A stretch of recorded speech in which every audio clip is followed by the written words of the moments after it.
دوستای نازنین سلام، امیدواریم جور و سالم سرحال باشید.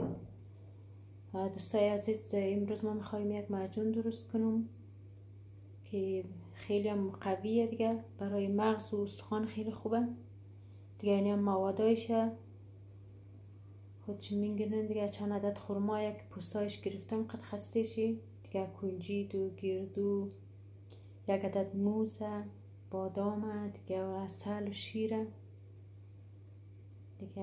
همراه از ما باشید، ما چشم جور.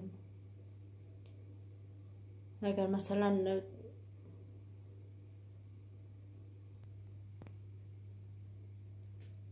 دوستا دیگه این معجون کسته برای همه خیلی خوبه دیگه، واقعا برای کودکان و جوان، برای پیرا خیلی فایده داره.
و دوستا دیگه معجونم آماده شد دیگه. یک بار شما امتحان کن، جور کن دیگه، خیلی خوشمزه دیگه. به خصوص بچه های مدرسه که دارین حتما جور کن.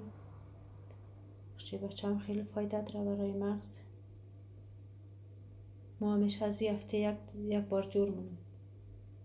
وقتی مدرسه شروع میشه هفته یک بار جور مونم حتما.